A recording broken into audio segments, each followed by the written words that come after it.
March 6th at 4:30. So I recommend the board open the warrant and close it on Both of them. both. Okay. All right, so is there a motion or any discussion?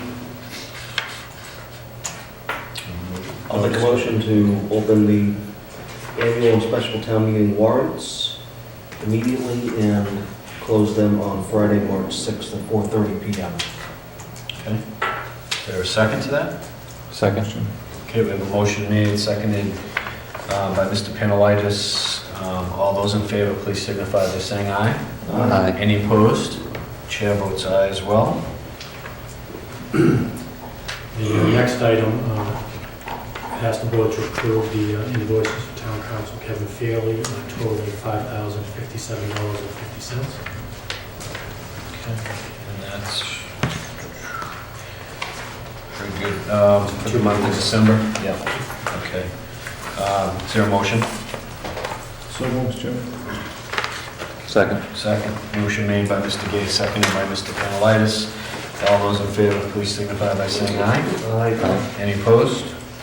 Chair will make that unanimous as well. And then I'd ask the board to approve the invoice for senior town council Charles Lewis in the amount of $9,660 for the month of November. So moved. Okay, motion made by Mr. Panelitis. Is there a second? Seconded by Mr. Wentworth. Sure. Thank you. All those in favor, please signify by saying aye. Aye. Chair votes aye as well. Is there anyone opposed? I don't mean to put words in your mouth, Mr. Wentworth. I didn't know if they got in before. I hesitated. Okay. That's all I have. All right. We have a December invoice as well. I don't know if you've reviewed that, or we can hold it till the next meeting. if you No, like. I'll look at it while you guys are talking. Send that down. We can hold that if necessary. but No, I'm sure it's... There were two. I did see this, Mr. Chairman. I'd ask the board approve the December invoice for senior town council Charles Lewis in the amount of $8,060. All right, so we have a motion made by Mr. Wentworth. Is there a second? Second. Thank you, Mr. Gay. All those in favor, please signify by saying aye. Aye. Any opposed? Chair votes aye as well.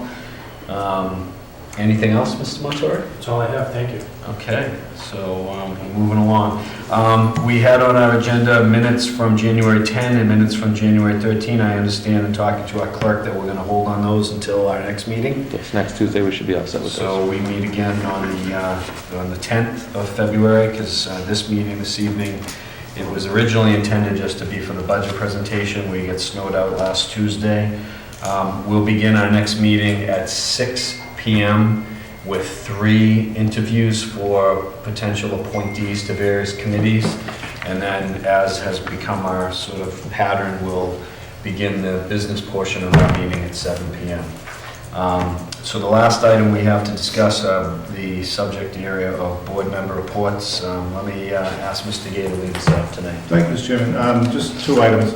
The Lowell Regional Transit Authority met last January 22nd, and the meeting was an interesting meeting. There was one important item of business. I sit on the personnel subcommittee of that advisory board, and they discussed the administrator Jim Scanlon's salary, and the advisory board voted to give him a 3% increase, which was commensurate with the union employees with the LRT, and I thought it was a great decision. Mr. Scanlon's done a great job of helping to increase service in Tewksbury, and I think the improvement of the bus service on Route 38 has been noticeable in the last year and a half, so I thought it was very appropriate to give him a 3% increase. Also, Dave Bradley is the CFO for the advisory board for the LRT. They bumped his position up as a deputy administrator, but he'll still be doing the CFO duties, and also he'll get an increase. The advisory board the personnel committee recommended, the advisory board embraced it, and they also had to compensate Dave Bradley, that he should get extra compensation. And the other one thing I want to note is the Northern Middlesex Council of Governments met on January 21st. In addition to the regular business that we have with NIMCOG, NIMCOG usually, maybe every meeting or every other meeting, has a guest speaker that will come in and talk about permitting of the gas pipe, the gas line, different things that are pertinent to Merrimack Valley. The guest we had at our last NIMCOG meeting was our own Director of Community Development, Steve Savick, who came and talked about zoning reform in Massachusetts. And considering probably a good 2/3 of the board, planning board members, everybody was very interested in this conversation. I had a lot of great questions from him, and Steve seemed very able to answer them all, so I was very proud of Steve's presentation with NIMCOG, and I thought he really represented Tewksbury very well. David Plunkett was there too, and asked some good questions, and everybody seemed very pleased, so that's my report for tonight. Thank you, Mr. Chairman. Thank you. Mr. Wentworth? Just one quick item. We had a couple meetings with the CPC recently. We had Kyle Bond from Conservation come in and talk about Long Pond and the concerns about Long Pond sort of closing in, and Long Pond was 10 feet deep 20 years ago, and now it's 5 feet deep. So there's been some talk about possibly using some CPC funds to dredge Long Pond so we can extend its life and use. So that's in discussion. We also discussed the rail trails, and that continues to move forward. We had Peter Miller there, and then recently we had a meeting regarding the sober house on Nablus, and they were requesting some CPC funds for some improvements, but it didn't meet the requirements of the CPC rules, so we took no action on that. So that's a report about CPC. Okay. Thank you, sir. Mr. Panello? So the town center committee still has not met. We're waiting to hear get the responses for the RFP that went out for the contract to have a professional come in and look at the potential plans for the town center. EDC did meet now I think a few weeks ago, and most of the discussion was related to the business breakfast. It's this Thursday. Of course, those on tape won't get the benefit of that, but I understand we have about 50 respondents to that so far, so that's good news. We held a country club and talk about some of the efforts on Route 38 to improve that. And then lastly, I'd just like to recognize the work of the DPW and all the contractors that have been dealing with this ridiculous amount of snow that we're getting, that all of us certainly makes me consider moving to Florida.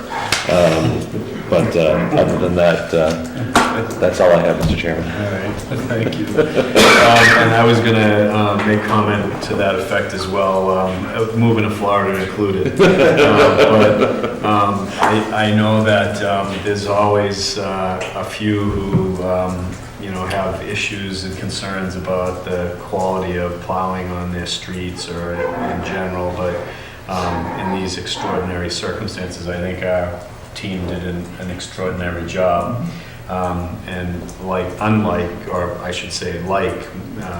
many of us, I travel well beyond Tewksbury day to day, and I don't see that we're lacking in any way as far as the work that was done here in Tewksbury. So through you, Mr. Montori, please express the board's appreciation for the good work that folks I know put in a lot of extra hours and spent a fair amount of time cleaning up our roadways. Mr. Panelitis reminded me that this isn't going to be live, but our trash collection, I think, was pushed back this week as well. Push back a day, yes. It's on the website. Okay, so it's on the website. So the only other thing I'll mention is just we're going to meet next week on the 10th. Meeting starts at 6. Our first item at 7. We begin a process over 3 consecutive meetings of discussions with our delegation members. Representative Maselli will be with us next week. Each of you, I believe, has a copy of the correspondence that I sent on the board's behalf to the delegation members. That correspondence lays out the 5 or 6 areas that we want to focus our discussion on. We'll add to that E911 grant that came up this evening. But I would urge each of you to sort of prepare your questions or discussion points around those areas. As we promised the members of our delegation, that will be our focus point, and I know from communications I've had with them that they're also spending some time to kind of address those issues and get ahead of it. So hopefully we'll have a constructive dialogue. And I look forward to that process. As each of you here at the table know, and just I'll repeat it for the public's benefit, we are trying to change the process a little bit this year with the hope that we can give more individual time to members of our delegation, and that in turn would improve the level of communication and interaction that we have with each of them. More as individuals as opposed to in the past having them come as a panel and addressing them collectively. So we'll see how that works out. This is the first time we've tried it, and we'll get some feedback from each of you and hopefully some feedback from them, and we'll reassess that as we move forward. But I want to just encourage each of you and myself to be prepared for that discussion so we can take as much advantage of it as we possibly can. So as I said, we'll do 3 interviews at 6. We'll start with Representative Maselli at 7, and whatever other business items the town manager and his staff bring forward on the agenda next week. So I expect we'll have those items circulated towards the end of this week, and we'll be ready to go. So that's all I have tonight. Chair, one last thing. You brought us up with that, was a good point. We discussed the trash pickup being delayed a day. I really would encourage people to sign up for notifications from our website, Twitter, Facebook, Code Red. There's a variety of opportunities to be notified of what's going on in the community, whether it's trash pickup being delayed a day, school closings, town hall being closed, things like that. We need to put more information out there. We're getting better at it. We missed some things that we shouldn't have, but if people sign up for it, they'll really be in touch on what we're doing. The town hall, town offices were closed yesterday, and I'm sure people are wondering what goes into that decision, but that's the decision I make, and I made after consulting with public safety, DPW, early morning discussions. Waited to the very last minute to make those decisions, seeing what other towns are doing, seeing what the governor's doing, and it's really for the safety of our employees going to work, giving the DPW the opportunity to clean the parking lots and in areas of the town offices that they need to get to. So people are on social media, will be able to get that information out to the media too. So I encourage you to sign up. No, that's an excellent point. So we should take advantage of that. I know I had a call, I think it's through the Code Red system today regarding the trash collection. And, it's a great way to stay plugged into those issues. You need to get better at it. We will. Yeah. Yeah. So terrific. Okay. Hopefully we won't have more snow between now and next Tuesday. But for the interim period, I'll ask if there's a motion to adjourn. So moved, Mr. Chair. Second. Do we have a second? We do. All those in favor, please signify by saying aye. Aye. Okay. Any opposed? We are adjourned. Thank you. Okay.